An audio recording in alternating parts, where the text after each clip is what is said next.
जब जब भारत के वीरों की कथा सुनाई जाएगी, रिजांगला की गौरव गाथा सबसे पहले आएगी। वीर अहीरों की वो गाथा आंखें नम कर जाएगी। 18 नवंबर 1962 का भारत चीन युद्ध। जब सब लोग जानते हैं, लेकिन कोई भी उस युद्ध को, उस दौर को याद नहीं करना चाहता था। वजह साफ थी, उस युद्ध ने हमें बहुत गहरे जख्म दिए थे। यह एक कड़वा सच है। इस युद्ध में हमारी हार हुई थी। एक तरफ भारत के पास सैनिक संख्या और साधन बहुत कम थे, और दूसरी तरफ चीन के पास अत्याधुनिक हथियार और सैनिक संख्या अधिक थी।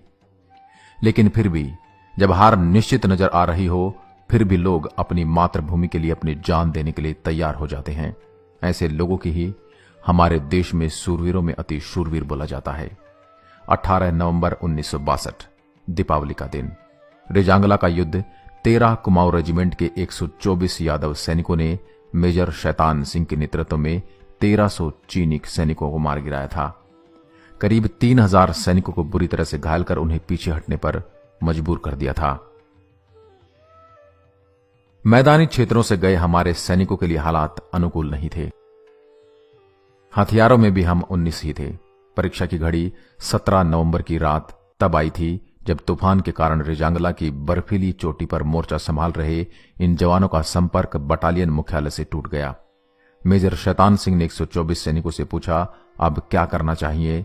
तो वीर अहीरों ने जवाब दिया कि मेजर साहब, हम हिंदुस्तानी हैं। अगर हम युद्ध में पीछे हट गए तो हमारी मां के दूध का अपमान होगा। जब तक शरीर में जान है, हम युद्ध लड़ेंगे।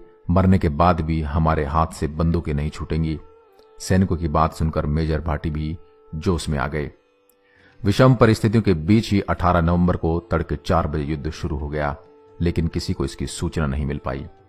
18,000 फीट ऊंची पोस्ट पर हुए युद्ध में वीरता के सामने चीनी सेना कांप उठी थी।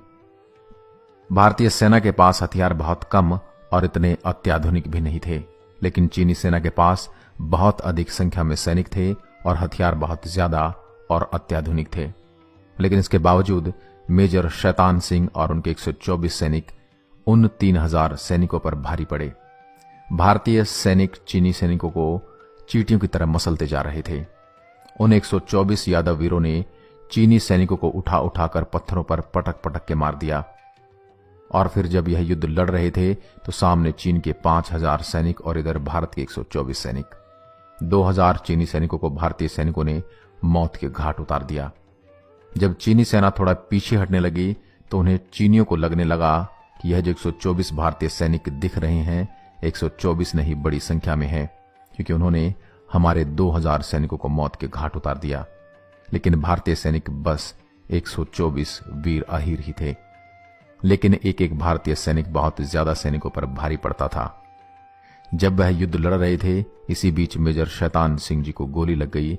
वह काफी घायल हो गए, लेकिन घायल अवस्था में भी उन्होंने किसी तरीके से अपने शरीर पर कपड़े बांधकर खून को रोका और अलग अलग मोर्चे पर जाकर सैनिकों का हौसला बढ़ाया। यादव वीरों, हम क्षत्रिय हैं और हर क्षत्रिय को उसकी मां मातृभूमि पर बलिदान होने के लिए जन्म देती है। आज इस मातृभूमि का कर्ज अदा कर दिखा दो इन चीनियों को। जब तक हमारे शरीर में जान है, यह उंगलियां ट्रिगर पर से नहीं हटेंगी। इसके बाद मेजर शैतान सिंह वीरगति को प्राप्त हो गए।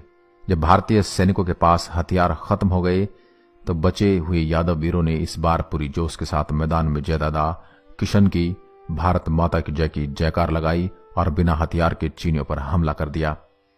चीनियों को कोई मुक्के से मार रहा था, कोई उठा उठाकर पत्थर पर पटक रहा था। उन 124 में से 114 शहीद भारतीय जवानों में किसी के पीठ पर गोली नहीं लगी थी।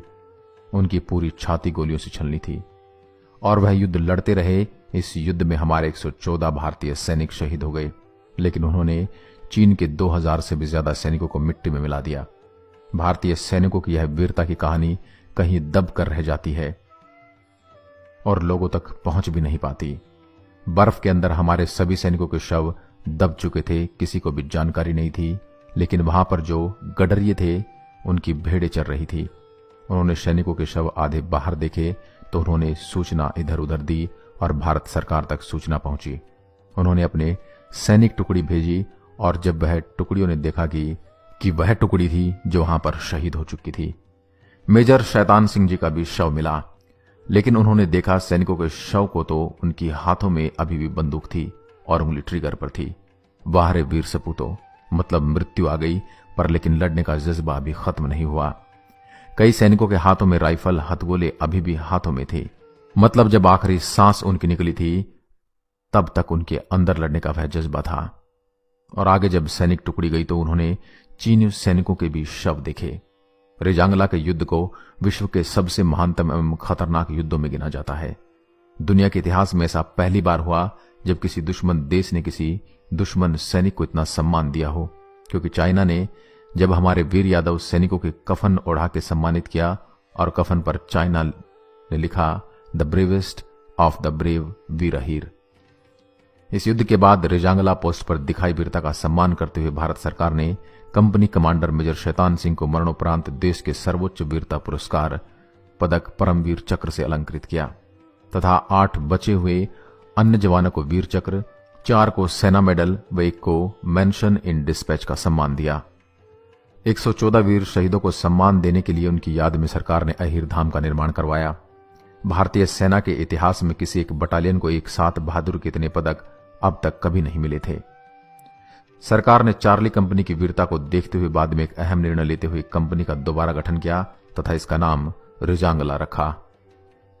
1962 युद्ध में चीन से भारत की करारी हार का सबसे बड़ा कारण भारत में बनी 303 राइफल थी, जिसका वजन भी खूब ज्यादा था और जिसे हर राउंड के बाद मैनुअल तरीके से कारतूस लोड करनी पड़ती थी और सिर्फ 30 राउंड फायरिंग के बाद उसका बैरल गर्म होकर लाल हो जाता था। इस दिन दीपावली थी, इसलिए प्रदीप जी ने लिखा है, जब देश में थी दिवाली वो खेल रहे थे होली, जब हम बैठे थे घर में वे झेल रहे थे गोली, थे धन्य जवान वो अपने, थी धन्य वो उनकी जवानी, जो शहीद हुए हैं जरा उनको याद करो कुर्बानी। जय हिंद, जय भारत, भारत माता की जय।